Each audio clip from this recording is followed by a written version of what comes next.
I'm joined in the studio by Marseille forward and Ghana captain André Ayew. André, congratulations. You've won the RFI France 24 award for Best African Player in the Ligue 1. First of all, it's the first time you win this award. What does it mean to you? Well, first of all, thank you. Well, it's true it's the first time that I'm winning this award, and it's a very important award for any African player that plays in France. So I'm very honored, pleased, and it shows that hard work pays, and I've always been close to winning it, and this year was the good one. So I'm very happy, and I hope that I'm going to continue working hard. Let's talk a little bit about your season with Marseille and the club's season. You've scored 10 goals for Marseille. It started out very well, the beginning of the season. Now Marseille is still in contention for the third spot. What's your take on the season? Are you satisfied? Well, a bit of both sides. I think the beginning of the season was very good. We had a good start. We finished first at the end of the first round. But, in January, few players went to the national team, the African Cup, and, there were a lot of injuries and stuff, so it was a bit more difficult for us. So I think it's a season where we can have a little bit more regret than joy. But it's a good season overall. Globally, we had a good season, whether collectively or personally. And I hope that this season is going to help Marseille, do a better season next year.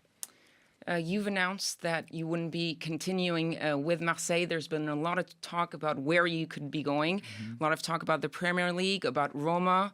Can you tell us what's going to happen next year? Well, honestly, what I know for now is that I won't be continuing with Marseille due to discussions with the president, etc. We, took a decision to that it's time to move on due to whether the sports side or financially. We tried to find a solution, but we couldn't really find solution for the both of us, for club and players. So I think that next year I won't be here, but I don't know yet where I will be. It could be in England or in Italy or in Germany. Do you have a preference? I like England a lot. It's I think for me the best league in the world. I also like Italy. So I'll sit down. I'm looking at the offers, taking my time. I just want to finish the season well on Saturday, and after that, I'll think about my future. You mentioned the problem for the Africa Cup of Nations, especially for the Ligue 1. A lot of teams lose a lot of players for several weeks. Every 2 years, you said that Marseille struggled a little bit with that. What's your take on it? Should there be a change? Well, if I think CAF have done a lot in African football since African football started. If we look at the African football a few years back and today, the difference is huge. And we could see the last Nations Cup. It was, I think, the Nations Cup which was more watched in the world. So that means that African football is becoming more and more important, not only in Africa but in the whole world. So I think CAF is doing a great job, and if they take the decision to keep the Nations Cup in January, I think they have very good reasons to do that.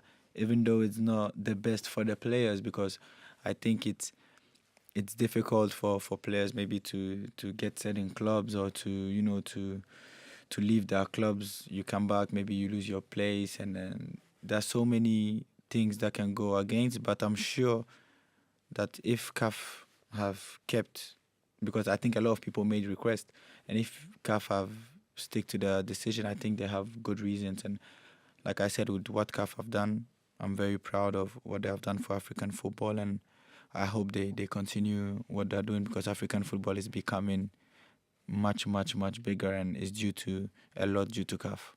And one final question about Ghana. We all remember back in February, you were in the final, the captain of Ghana, losing against Ivory Coast, and a lot of fans of African football saw your tears. You were really disappointed with that final.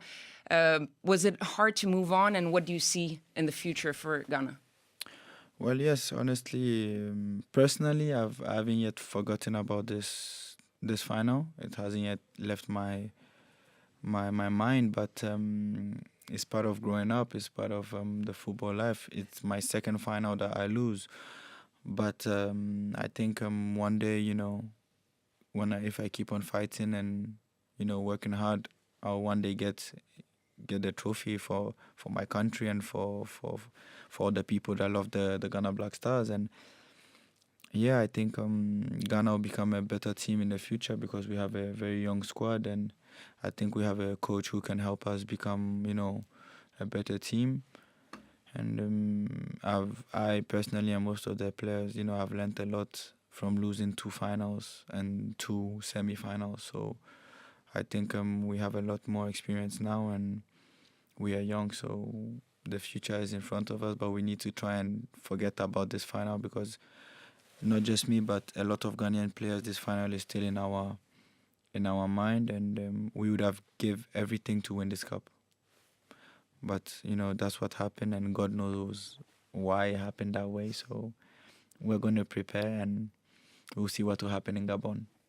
Okay, well, thank you so much for joining us, You're André Ayew. welcome. Congratulations again, Thank you. and good luck for what's coming up next. Thank you very much.